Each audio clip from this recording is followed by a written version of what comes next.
You're listening to international investment advisor Doug Goldstein on the Goldstein on Gelt show, the financial show where we'll talk about how you can make the most of your money.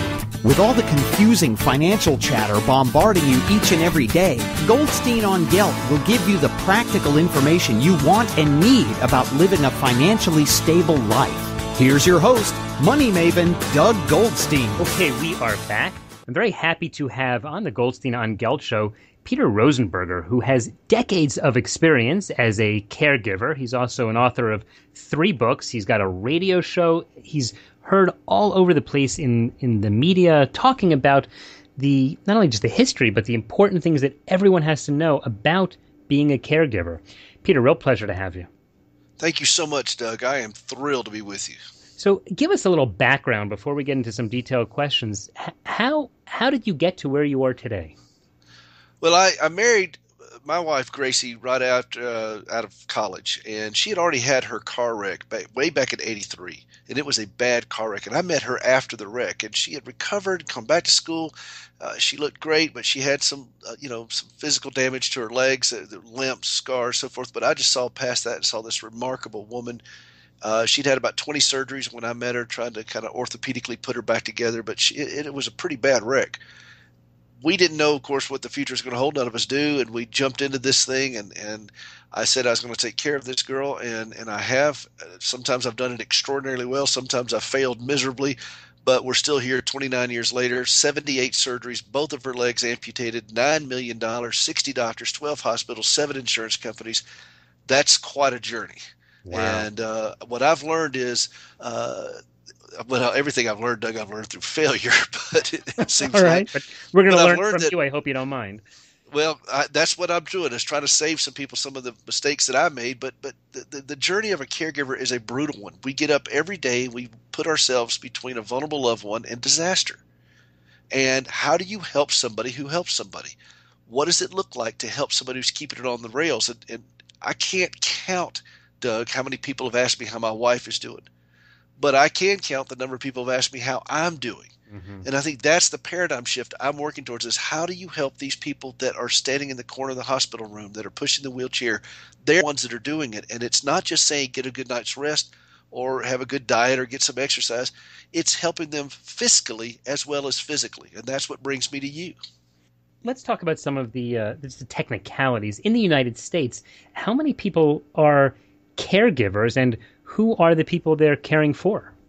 Right now, we have over 65 million Americans volunteering to care for a vulnerable loved one. And that number is expected to explode as these almost 90 million baby boomers step into senior status. And let me understand. That's about 20% of the population are caregivers. Exactly. So, and are these full-time, or is this just that they're helping out? They're volunteering family members. It varies. Some of it could be 20 hours a week. If they're not living with the individual, if they're living with the individual, it's at least 40 hours a week.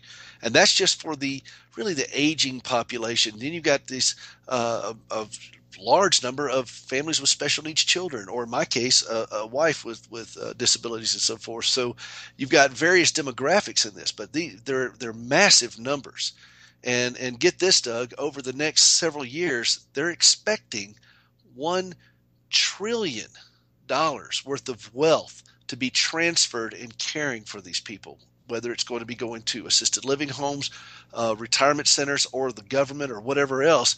And this is a real problem, $1 trillion of wealth. I heard this statistic. I was speaking at a conference this weekend in Colorado, and the guy got up and was talking about this, and that's a staggering amount of money. And how do you manage that money? How do you keep that money from just being bled out of your family as you're caring for your aging parents or your disabled loved one or whatever? How do you manage that and protect those assets that you've worked, your blood, sweat, and treasure? So is that the big challenge that people who are caregivers face, the financial side? I think it's one of them. I think you have 6 major areas in your life as a caregiver: your health, your emotions, your lifestyle, your profession, your money, and your endurance. Spell it all together, says help me. And those are the big areas that we face. You can't just focus on one thing. So many times people say, well, get a good night's rest or get some exercise or whatever. Well, that's important physically, but fiscally, it's also important. How do you hold down a job? 47% of the caregivers out there are in the workforce, Doug. So how do you hold down a job and grow in your career? So many of these people are turning down promotions. They're turning down raises, so forth, because they don't want the added responsibility because they're taking care of somebody at home.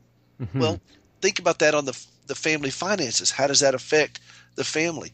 And then you've got 72% of caregivers out there. Of that 65 million, an estimated 72% don't even see their own doctor regularly. Well, so they're busy caring for someone else, but they're not taking care of themselves. But that's a time bomb.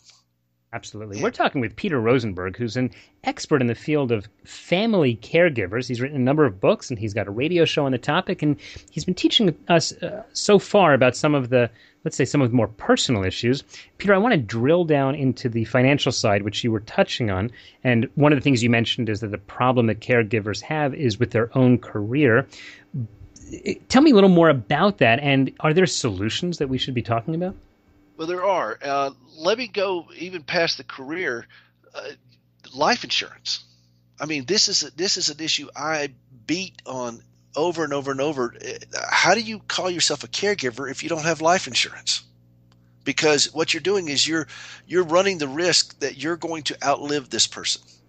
And that's not always the case. The stress on somebody taking care of a family member with full-blown Alzheimer's is statistically, they say it takes about 5 to 10 years off of somebody's life, just the stress on that. Oh, my gosh. So you're saying, let me just point out, that the caregiver himself or herself needs to insure his own life so that if he should die, then there's going to be money that can be used to help the person who was taken care of. If you die, you take out their caregiver and their money if you don't leave them anything. Mm-hmm. I mean, so you've really it's a 2-for-1 deal. If you go down as a caregiver, you're taking down that loved one as well. And it's hard because when you're in the middle of it, Doug, it's saying, oh my gosh, I got one more thing I got to think about. But this is where I think that your synagogues and your churches and so forth can come together and provide good counsel to these folks. They can't always see beyond their own crisis at the moment. There's a wonderful scripture says, and Proverbs says, trust in the Lord with all your heart and lean not unto your own understanding. Well, in this particular case, we can't lean on our own understanding. We've got to solicit the counsel of other people, and that's why I push people to financial planners. This is why I push folks to organize their finances and help get those resources to think beyond their own grave.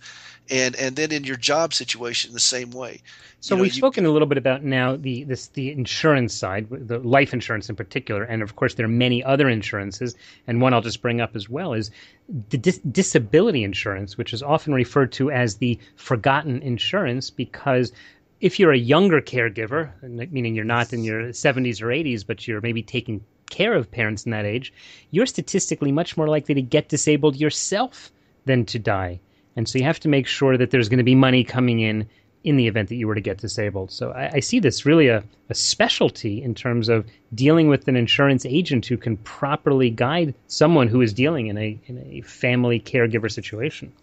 Well, there's several things. I'm meeting with my financial planner on Friday. We meet pretty regularly, and we go over some things because he knows the stress that has. In fact, one of the things he told me, he said, Peter, I stay awake at night worried about you guys. And so that's what you want out of a financial planner, somebody who cares that much.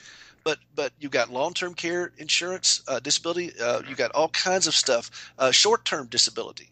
What happens if, Doug, I like to snow ski. So if I break my leg snow skiing, how is that going to affect my family's dynamics? And so these are things I look at, and I have to be very careful on what I do, and I have to understand that I have a very fragile ecosystem. Now, sometimes you can be so insurance heavy that you start giving people ideas. You don't want to put a bounty on your head, but at the same time, you've got to have some good counsel on this. And then special needs trust. I don't know how much you've gotten into that over the years, but if you've got somebody with a disability, my brother, for example, has a daughter with cerebral palsy, and she's 26 years old, has severe cognitive impairments. Well, if he leaves her a bunch of money, it may kick her out of the Medicaid system that she might be in. Mm-hmm. And so you have to set up certain things like that, and that's why you got to have good counsel around you. I think that's very true.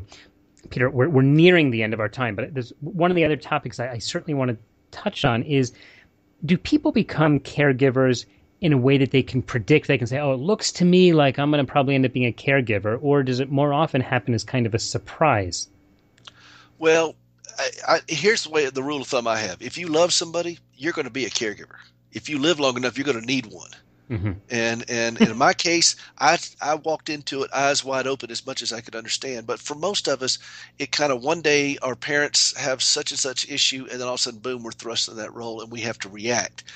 Let's don't react. Let's respond, and let's start early and plan. Now, a lot of people are going to wait till the last minute, and they're going to freak out about it, and that's just human nature. But I'm over here waving the flags and using the bullhorn as much as I can, and I appreciate you letting me come on your show to talk about this. It's a very, very serious issue, and you don't want all your wealth just be dissipated away through the system that will take over if you're not prepared. Well, we have to start talking about building that wealth. Peter, one of the issues that I have as a financial planner in my day job is I'll talk to people all the time about saving for retirement and saving for long-term goals. And just that is hard enough. In other words, I tell someone, listen, if you don't put aside money, you're going to be, living when you get old. And so I can paint the picture and maybe convince them to start saving. But it sounds to me like what you're advising is you need to have more money put aside in the event that you end up in a caregiver situation, which you're saying is pretty likely. I think it's very likely, and I think that you don't have to start with a lot. I mean, you know this, Doug, and you tell this to your people.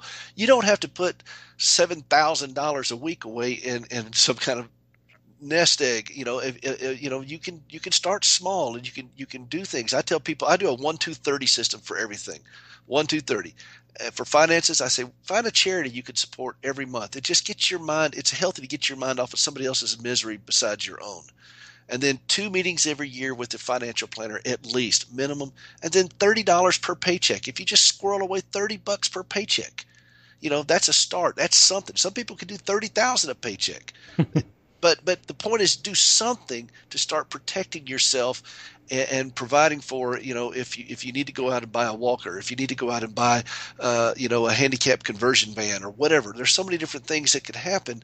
And it starts with, a step in the right direction is 2 steps away from the wrong direction. And that's the way I kind of look at it. That is very true. And not only that, and maybe we'll leave off with this, but just your description, the 1-2-30 plan, is developing good financial hygiene or simply developing the right habits. Peter, talking about developing good habits has been something we have been stressing on the Goldstein on Gelt show for a long time on the financial side. But now that I bring you on, I think I'm going to start talking about it in terms of keeping in mind what you're saying in case one day, and in the likely event that either we will become caregivers or we'll have to be cared for by someone else. Peter, now we're just about out of time. So tell me, in the last few seconds, how can people follow you, learn more about what you're doing, and keep track of what you're teaching? You could go to caregiverswithhope.com. caregiverswithhope.com, or you could text the word care to 64895. Care to 64895, and that's pretty easy. And what happens if you do that? Oh, it's real special, Doug. You get a little text from my radio show with the link to tell you about the show and all the things that I have, the resources. I put all this out on the web. I do blogs, so forth, and podcasts. You can listen to my show worldwide on iHeartRadio, and it's just I'm preaching just like you are about money. I'm preaching this about being a caregiver and the stresses that are on us, and I just want folks to know that they're not alone, that there is help, and we can do this together. Okay, that is a great lesson. And Peter, we are going to put those links up at the show notes of today's show at goldsteinongelt.com. Peter Rosenberger, thanks so much for your time. Doug, thank you. What a treat. You've been listening to the Goldstein on Gelt Show with money maven Doug Goldstein. Doug's weekly radio show is heard around the world, but if you miss it, you can download the podcast at www.goldsteinongelt.com. The Goldstein on Gelt Show gives you up-to-date financial ideas so you can get on the path to financial freedom. If you'd like your questions answered on the air or off, send Doug an email to doug@profile-financial.com. It's your money for your future, so join Doug every week to build your wealth on the Goldstein on Gelt Show.